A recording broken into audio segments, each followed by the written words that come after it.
Dari inovasi udara hingga kemajuan di bidang kesehatan, mari kita temukan bersama apa yang akan ditawarkan masa depan dalam hal teknologi pada tahun 2050. Kami berada di tahun 2020, dan jujur teknologi sangat canggih. Kita sedang maju untuk mencapai pencapaian yang lebih mengesankan. Mobil-mobil saat ini jauh lebih aman daripada 10 tahun yang lalu. Dan kita bahkan mengembangkan kendaraan listrik sepenuhnya untuk ikut berkontribusi pada pelestarian planet ini. Bahkan rencana untuk mobil otonom dan Uber otonom membuat masa depan transportasi sangat menarik. Ini hanyalah salah satu teknologi yang sedang kita kembangkan dengan cepat. Dan bagaimana dengan semua teknologi lain yang akan datang? Bagaimana teknologi akan menjadi saat kita mendekati tahun 2050? Mari kita mulai dengan salah satu yang bisa segera menjadi kenyataan, drone. Apakah drone sudah hadir? Ya, mereka hadir. Sebagian besar waktu mereka kecil dan dikendalikan oleh penggemar atau digunakan oleh kekuatan militer untuk berbagai tujuan, dari serangan hingga pengawasan. Namun, mungkin saja di masa depan drone akan menjadi sangat penting dalam rutinitas harian kita. Mungkin Anda telah melihat program dan orang-orang mendiskusikan kemungkinan drone menjadi masa depan layanan pengiriman dalam beberapa tahun mendatang. Mulai dari pengiriman pizza hingga paket dari Amazon dan lainnya. Perspektif ini cukup mungkin mengingat kecanggihan drone saat ini dan kepuasan yang jelas dalam pengiriman. Secara bertahap meningkatkan efisiensi pengiriman sejak saat itu. Namun, untuk membuatnya lebih efektif, diperlukan perencanaan yang lebih teliti untuk menghindari kesalahan manusia yang mungkin menyebabkan masalah. Saat ini bukanlah hal yang tidak mungkin, melainkan masalah optimasi angka, logistik, biaya, dan jaminan bahwa pengiriman dilakukan dengan cermat dan hati-hati. Tenggelam ke dalam topik, cukup menjengkelkan ketika pengantar tidak menunjukkan cukup kehati-hatian terhadap paket kita. Mereka hanya meninggalkannya di teras dan bisa merusak barang. Hal terakhir yang ingin kita lihat adalah hal itu terjadi dengan drone. Tetapi hingga 2050, mungkin tidak hanya akan kita memiliki drone yang melakukan pengiriman. Kita mungkin sedang memandang langit dan melihat drone terbang di mana-mana dengan kecepatan dan akurasi yang mengagumkan. Mungkin semuanya dikendalikan oleh mata. Potensi ada, dan pada saat ini, berbagai pembaruan pada drone dan programnya tanpa keraguan akan membuat mereka lebih efisien, tahan lama, dan cepat. Mereka dapat melakukan lebih dari sekadar pengiriman dasar kepada orang-orang dan menjalankan tugas-tugas darurat, seperti membawa komponen-komponen vital dari bahan medis ke rumah sakit, memastikan tidak terjebak macet, atau membantu dalam pengawasan konvoi-konvoi penting untuk memberitahu orang-orang yang hadir dalam hal masalah. Ada beberapa cara di mana drone dapat memengaruhi dunia kita. Pertanyaannya adalah, apakah kita akan membiarkan hal ini terjadi hingga 2050? Transportasi tentu akan terus menjadi kebutuhan. Di negara-negara di mana kita tinggal saat ini, kereta api adalah salah satu sarana transportasi utama, mengangkut orang dan barang dengan efisien dan dapat diandalkan. Karena itu, kereta api telah digunakan selama berabad-abad. Namun, jujur saja, meskipun efisien dan dapat diandalkan dalam beberapa aspek, mereka tidak begitu cepat, terutama dalam hal kereta penumpang dan kereta kargo. Seringkali, mereka butuh waktu lama untuk sampai ke tujuan, sehingga dalam beberapa situasi lebih bijaksana memilih alat transportasi lain. Perusahaan sedang mengembangkan jenis kereta api baru yang menawarkan kecepatan yang jauh lebih tinggi. Kereta api magnetik Jepang terkenal, tetapi ada yang lain, seperti Virgin Hyperloop, yang mencari lebih dari itu. Dalam sistem ini, penumpang atau kargo ditempatkan di dalam kendaraan Hyperloop dan dipercepat secara bertahap melalui propulsi listrik di dalam tabung tekanan rendah. Kendaraan menggunakan levitasi magnetik untuk melayang di atas lintasan dan meluncur dengan kecepatan tinggi karena hambatan aerodinamis yang sangat rendah. Mungkin terdengar seperti fiksi ilmiah, tetapi Hyperloop telah menguji kendaraan pertamanya dan terbukti dengan rencana untuk melakukan tes lebih luas dalam beberapa tahun mendatang. Jika berhasil, Hyperloop akan membuat perjalanan di seluruh negara jauh lebih cepat. Seberapa cepat? Tujuan Hyperloop adalah mengangkut orang dengan kecepatan sekitar 600 mil per jam melalui tabung yang mereka bangun. Ini berarti bahwa jika mereka bisa menerapkannya di seluruh Amerika Serikat, dari timur ke barat atau sebaliknya, akan mungkin untuk menyeberangi seluruh negara dalam waktu sekitar 5 jam kira-kira. Mengingat perjalanan kereta api konvensional atau mobil akan membutuhkan lebih banyak waktu, ini adalah peningkatan signifikan dan mereka berencana untuk menggunakan sarana ini tidak hanya untuk mengangkut orang, tetapi juga kargo. Bayangkan kemungkinan mengirim sesuatu dari pantai barat pada pagi hari dan memastikan itu akan tiba di pantai timur sebelum akhir hari. Ini sangat mengesankan. Pipa-pipa akan dibangun di bawah tanah untuk tidak mengganggu satwa liar tanpa emisi karbon. Mereka cepat, dapat diandalkan, dan berkelanjutan, sebuah kemenangan di semua aspek. Namun, kami mempertanyakan kereta berkecepatan 600 mil per jam. Namun perhatian, dalam waktu dekat, hingga tahun 2050, ini dapat menjadi salah satu metode transportasi utama di seluruh dunia. Sebelum kita menjelajahi teknologi lain yang mungkin muncul hingga saat itu, jangan lupa untuk menyukai video ini dan berlangganan saluran. Dengan begitu, Anda tidak akan kehilangan satu pun video mingguan kami. Oke, kita sudah bersenang-senang sebentar, tapi sekarang mari kita menjelajah lebih dalam lagi dan mengeksplorasi topik yang semua orang takuti. Ya, kecerdasan buatan, juga dikenal sebagai AI, sedang dikembangkan dengan serius di berbagai bidang. Kehadiran AI semakin umum, bisa ditemukan di mobil, rumah, dan perangkat seperti Alexa. Selain itu, contoh seperti Watson menunjukkan kemampuan dan kecerdasan teknologi ini, ditunjukkan oleh kesuksesan dalam tantangan seperti Jeopardy.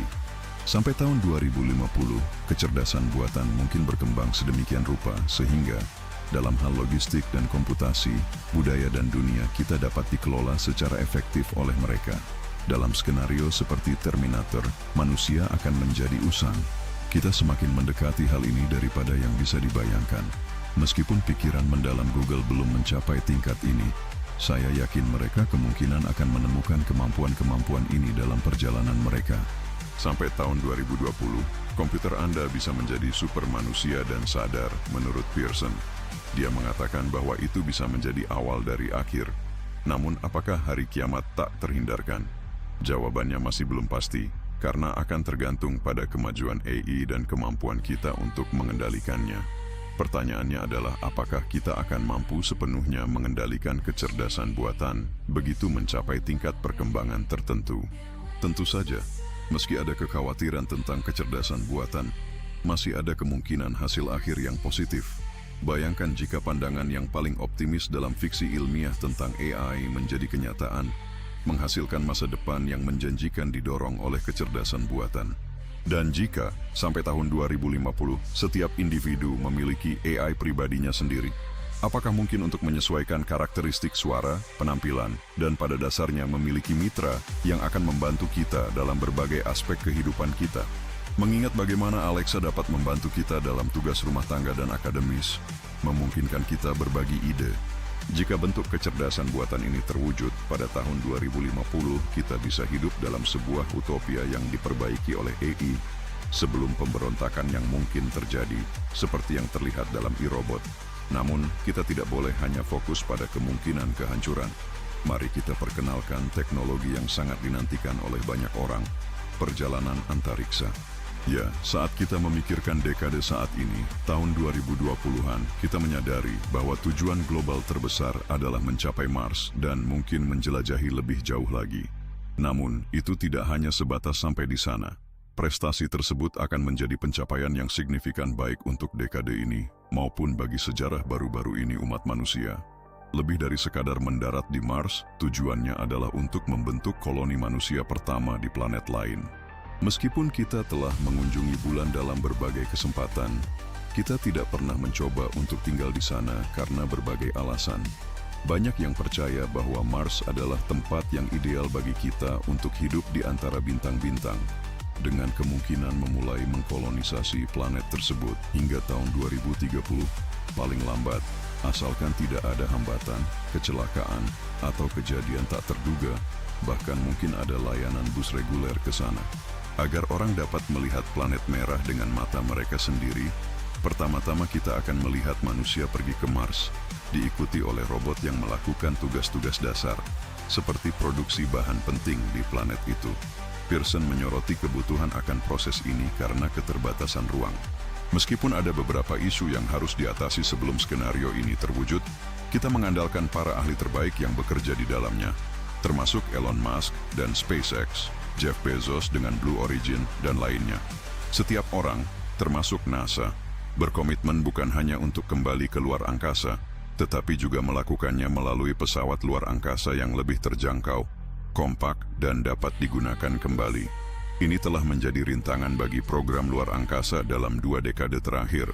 Jika kita bisa mencapai Mars secara lebih efisien dan mendirikan koloni di sana, siapa tahu di mana kita akan berada hingga tahun 2050. Kita bisa mendirikan koloni-koloni di Mars dan mungkin bahkan beberapa di bulan, atau bahkan di bulan-bulan seperti Titan dan Europa, tempat-tempat yang beberapa orang anggap lebih menjanjikan untuk kolonisasi daripada Mars. Meskipun memungkinkan, saat ini Mars adalah fokus utama minat kita. Dengan setiap kemajuan di luar angkasa, kehadiran manusia meluas ke seluruh alam semesta, dan tidak pasti berapa banyak dari kita yang akan menjelajahi wilayah-wilayah ini hingga tahun 2050. Baiklah, mari kita sekarang menjelajahi sesuatu yang benar-benar futuristik, fiksi ilmiah, prostesis. Saat ini kami mengakui bahwa prostesis memiliki keterbatasan yang signifikan dan kadang-kadang tampak agak tidak masuk akal. Namun, jika kita dapat sepenuhnya memanfaatkan teknologi komputasi dan menciptakan prostesis yang terintegrasi sempurna dengan otak dan tubuh manusia, maka kita dapat mencapai kemungkinan tanpa batas. Kita mungkin akan mengalami era di mana cyborg tidak hanya akan diterima, tetapi umum. Meskipun mungkin terdengar jauh, kita mendekati gambaran tersebut.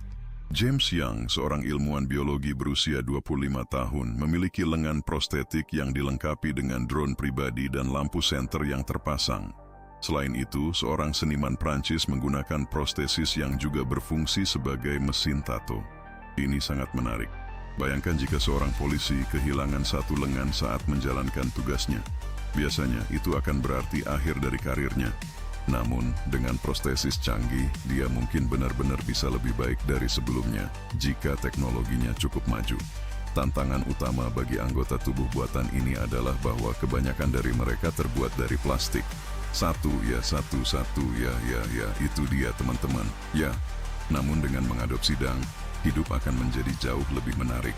Dan ingat, proteksinya memiliki berbagai aplikasi, selain membantu individu dengan anggota tubuh yang hilang. Mereka bisa diintegrasikan ke objek lain, atau bahkan digunakan sebagai eksoskeleton seperti yang diperlukan. Pertimbangkan ini seperti potongan untuk game pertarungan, di mana beberapa orang dapat memilih untuk mendapatkan implan di tangan atau kaki untuk mendapatkan dorongan tambahan, seperti TJ Combo dari Killer Instinct. Pada dasarnya saya penggemar video game, dan mereka menampilkan banyak karakter cyber. Rasanya, pada tahun 2050, dengan kemungkinan-kemungkinan tersebut, orang tidak akan merasa terbatas atau lemah lagi karena kehilangan anggota tubuh atau kemampuan di tangan atau kaki. Mereka akan lengkap lagi. Ini adalah perspektif yang pasti harus kita kejar untuk hidup. Sekarang, mari fokus pada sesuatu yang lebih istimewa. Perhatikan diri Anda saat ini, terutama pakaian Anda. Dibuat dari materi apa? Bagaimana rasanya? Bagaimana mereka terlihat? Saya yakin tidak satu pun memberi Anda perasaan kekuatan luar biasa. Karena masih belum mungkin. Bayangkan jika pakaian yang Anda kenakan sekarang, yang tampak sama, sebenarnya bisa memberikan manfaat tambahan.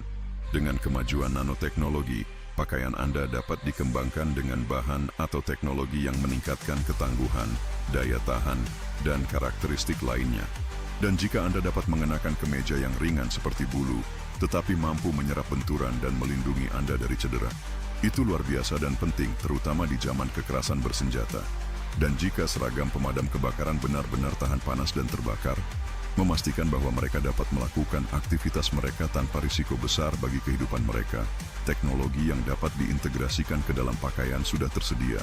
Saat ini, beberapa orang sedang bekerja dalam hal ini, berfokus baik pada fungsionalitas multifaset maupun daya tarik estetika. Bayangkan jika pada tahun 2050 kita memiliki kemampuan untuk memproduksi jenis pakaian apapun yang diinginkan, bahkan dapat memilih keterampilan spesifik yang mereka miliki. Bayangkan mengenakan blus dengan motif spesial yang, ketika Anda menekan tombol atau mengucapkan kata kunci, mengungkapkan sayap di kain. Menarik, bukan? Jika dilakukan dengan baik, ini bisa menjadi tren mode dan gaya besar selanjutnya di masa depan. Masa depan tanpa ragu, modern. Saya yakin item terakhir telah menarik minat Anda, jadi mari kita sedikit menurunkan ekspektasi dan membicarakan tentang sekolah. Meskipun terlihat membosankan dan belajar bisa menjadi tugas yang sulit, di masa depan dapat menjadi jauh lebih menarik. Selama 10 tahun terakhir, komputer di sekolah telah menjadi hal penting untuk berbagai mata pelajaran. Namun, jika realitas virtual menjadi kenyataan, seperti yang banyak harapkan, ini bisa menghasilkan serangkaian inovasi di ruang kelas yang dapat membantu anak-anak dalam pembelajaran mereka. Pearson mengusulkan ide untuk membawa para siswa ke lingkungan masa lalu, memungkinkan mereka menyaksikan peristiwa seperti pertempuran daripada hanya membacanya dalam buku pelajaran. Dia percaya bahwa pendekatan ini akan membuat pelajaran sejarah dan geografi menjadi jauh lebih menarik dan mudah dipahami. Bayangkan audiolivro di mana karakter-karakter tersebut menjadi hidup di depan mata Anda, memungkinkan Anda melihat mereka berinteraksi dengan orang lain. Produksi dari Sekolah X dapat mencakup lingkungan yang dirancang untuk meningkatkan sensasi realisme. Selain itu, tutor virtual akan tersedia untuk membantu dengan masalah. Sangat menarik. Mari kita bahas topik yang pasti akan mengejutkan Anda. Mungkin di masa depan kita tidak akan lagi memerlukan telepon. Ponsel pintar terus berkembang pesat setiap tahun dengan fitur-fitur baru dan program-program yang dikembangkan. Namun, sampai tahun 2050, kemungkinan besar telepon seperti yang kita kenal hari ini tidak lagi diperlukan, karena kita akan memiliki akses ke berbagai sumber daya lain melalui teknologi lain. Bergantung pada teknologi, contoh berikut adalah gelang pergelangan tangan yang tidak memerlukan mengetik. Sebagai gantinya, cukup mengucapkan kata-kata untuk mengaktifkan fungsi, seperti menelepon seseorang. Selain itu, gelang tersebut mungkin menyertakan layar holografik untuk mencari informasi menggunakan keyboard virtual, serta fitur pemindaian, deteksi bahaya, peringatan masalah, dan bahkan asisten kecerdasan buatan. Ponsel Anda saat ini penting tetapi mungkin tidak akan relevan di masa depan. Terima kasih telah mengikuti. Apa pendapat Anda tentang perspektif masa depan ini dan apa implikasinya? Bisakah Anda berspekulasi tentang teknologi mana yang akan tersedia pada tahun 2050? Sumber daya apa yang Anda inginkan saat ini, bukan hanya di masa depan? Beritahu saya di komentar. Jangan lupa untuk berlangganan, dan kita akan bertemu di postingan berikutnya di saluran ini.